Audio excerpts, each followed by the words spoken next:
तो निश्चित रूप से सरकार को झुकना पड़ेगा, क्योंकि सहमति तो हमारी है। जब हम घर में कोई निश्चित देवता कैसे बच्चे हमारे घर में भैया। और अगर ऐसा कोई व्यक्ति, ऐसा कोई सरपंच, पंचायत का सरपंच अगर हमारी लोगों की बात की अवहेलना करता है तो उसको 4 बार कर देना चाहिए, न कि देना चाहिए मुख्य बात कर। ये भी करना पड़ेगा आपको। ऐसे जो लोग जो हमारी समाज के साथ गद्दारी कर रहे हैं, हमारे एरिया के साथ गद्दारी कर रहे हैं, उसको समाज से तुरंत निकाला जाए। मैं कह देना चाहता हूँ मुख्य बात कर, ये कहना पड़ेगा आपको। क्यों? क्योंकि सबका विषय है, एक व्यक्ति का विषय नहीं, पूरे समाज का, 36 करोड़ के समाज का विषय नहीं। निश्चित रूप से ये आंदोलन चलाने के लिए कमेटी बने, कमेटी बन करके तय हो कब सीएम से मिले और कब जो केंद्र में जो बैठे मंत्री यहाँ पर बात को देख रहे हैं उनसे मिलने का प्रोग्राम तय हो। और उसके बाद अगर वो सोचे ठीक नहीं तो करोड़ों जगह पर एक बड़ा आंदोलन बड़ी मीटिंग करके स्वागत किया जाए। मेरा कहना चाहता हूँ आपसे, आप सबने बुलाया, बोलने का मौका दिया, बहुत बहुत धन्यवाद। जय हिंद। बहुत बहुत धन्यवाद आदरणीय नरेश जी गुजर साहब। मैं आमंत्रित करता हूँ हमारे भाई रविंद्र जी गुजर जो जिलाध्यक्ष भारतीय किसान यूनियन लोक शक्ति गरुड़ी के। आप आए, अपने विचार रखें, संक्षिप्त में अपने विचार रखें।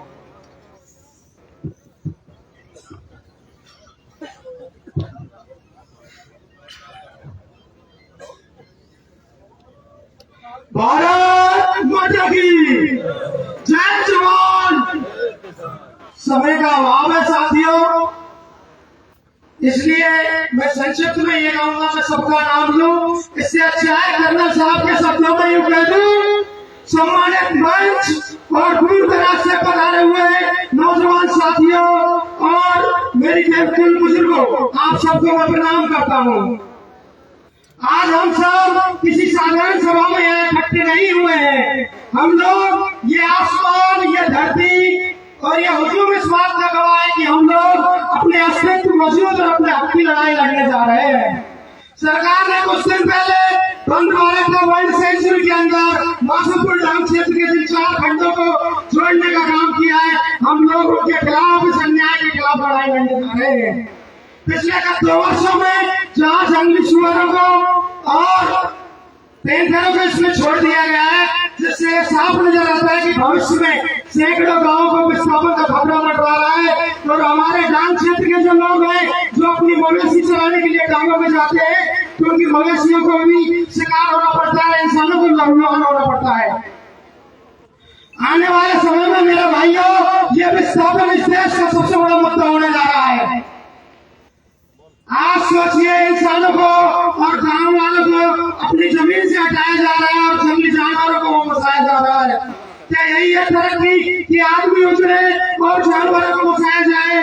लेकिन सोचो, हम लोग यहाँ, हमारे खून के रिश्ते हैं, हमारी पीढ़ियां यहाँ गुजर गई, हमारे बुजुर्गों की अस्थियां यहाँ दफन है, हमारी संस्कृति यहाँ बसी हुई है, जिस धरती ने हमें पाला पोसा बड़ा किया, हम लोग उस संस्कृति को, उस धरती को कैसे छोड़ दो? बताइए बुजुर्गों, नौजवान साथियों, इस लड़ाई को मैं आपको इस हफ्ते को एक छोटी सी कहानी के माध्यम से समझाने का प्रयास करूंगा। एक बार एक जंगल में आग लग गई, तो जंगल के जंगली जानवर उस जंगल को छोड़कर पलायन करने लगे। सभी लोग जाने लगे, तो एक मासूम चिड़िया, एक नादान चिड़िया अपनी चोंच में पानी भरकर लाती और उस जंगल की आग को बुझाने का काम करती। जंगल के सभी जंगली जानवर उस पर हंसने लगे। मूर्ख चिड़िया, नादान चिड़िया, क्या तेरी इस सोच से पानी से जंगल की आग बुझ जाएगी? तो उस चिड़िया ने बहुत अच्छा जवाब दिया और कहा, मुझे पता है कि मेरे सोच के पानी से इस जंगल की आग नहीं बुझेगी, लेकिन जिससे इतिहास लिखा जाएगा, मेरा नाम आग बुझाने वालों को लिखा जाएगा और तुम्हारा नाम तमाशा देखने वालों को लिखा जाएगा। आज स्थिति यही खड़ी हो गई है हमारे सामने। मैं बताना चाहता हूँ कि अगर आप लोगों में आवाज उठाने की ताकत नहीं है, तो आवाज उठाने वाला भी ताकत बनिए, नहीं तो आने वाली नस्लें दूर हो जाएंगी। ये मैं कहना चाहता हूँ आप लोगों को। और हमारी एक ही मांग है सरकार से कि जो 4 वर्ल्ड सेंचुरी में जोड़ने का काम किया है, उनको वापस ले सरकार। और मैं ये भी कहना देना चाहता हूँ, किसी भी जनप्रतिनिधि के भरोसे में मत आ जाना।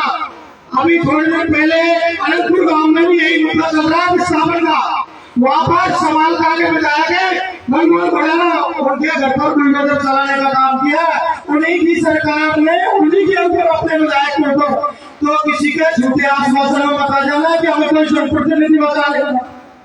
आप लोगों को अपनी लड़ाई खुद लड़नी पड़ेगी और पूरी ताकत के साथ लड़नी पड़ेगी। आवाज दो, आवाज दो। अंत में मैं भारतीय किसान यूनियन लोक शक्ति की तरफ से आप लोगों को यह आश्वासन देना चाहता हूँ, राजधानी के अंदर या कहीं भी जब आप लोगों को जरूरत पड़ेगी, मैंने अपने राष्ट्रीय अध्यक्ष माननीय शिवराज सिंह भाटी से बात की है, उन्होंने कहा है जब जरूरत पड़ेगी हम लोग पूरे तन मन धन से आप लोगों के साथ खड़े रहेंगे। अभी आप लोगों को पता है भारतीय किसान यूनियन करौली में इतनी एक्टिव नहीं है, लेकिन जब आप लोग देखोगे यूपी हरियाणा की तरफ 750 किसानों ने शहादत दी थी साथियों, 750 किसानों ने 3 कृषि कानून कानूनों को वापस लेना पड़ा था। अगर आप लोग ताकत दिखाओगे तो इस सरकार को झुकना पड़ेगा और शेषियों के जो लोग आपके 4 खंड शामिल किए उनको वापस लेना पड़ेगा। अंत में अपनी मनमानी को विराम देते हुए एक ही लाइन बोलना चाहूंगा।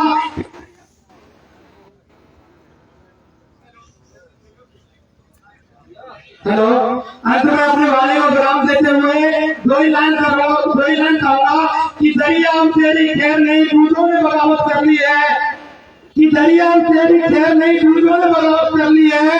हम परवाने हैं मोक्ष में मरने का किसको खोपना, तलवार तुझे छुड़ाऊंगा, गठन ने बगावत कर ली है, गठन ने बगावत कर ली है। जय हिंद, जय भारत, राम राम। बहुत बहुत धन्यवाद आदरणीय रविंद्र गुर्जर साहब, आपने बहुत ही ओजस्वी भाषण दिया। अपने संक्षेप में बुलाना चाहूंगा आदरणीय लोकेंद्र जी छावड़ी, जो हमारी पूरा एक आंदोलन पूरे करौली जिले और सूबे पालनपुर में चल रहा है, उनकी सदस्यता की जो कमेटी गठन कर रहा है उसका प्रोसेस बताएंगे। उसके बाद में बहुत ही जोशीले वक्ता हमारे बीच पास साथ रहे, उनको बुलवाएंगे। आदरणीय अतुल प्रधान जी देश के 12 से 15 मिनट में आपके बीच पहुंचेंगे, इसलिए लोकेंद्र जी की आप विस्तार से बात को सुने। समस्त सामाजिक बंधुओं को, 36 कौम के सभी बंधुओं को मैं सादर नमस्कार करता हूं। देखिए, लड़ाई को लड़ने के कई तरीके होते हैं, लेकिन हमें सबसे पहले वो रास्ता अपनाना चाहिए जिसमें हमें ज्यादा एनर्जी नहीं लगानी पड़े और हमारा काम भी आसानी से हो जाए। अरे भैया, पानी के साथ के लिए खड़े हो रहे हो तो खूब जाओ, रस्ता में ढावा ले आओ, लेकिन सभा छोड़ के नहीं जाना। अभी से सभा छोड़ के चले गए, मैदान छोड़ के चले गए तो जंग कौन लड़ेगा? बिल्कुल हमारे निवेदन तो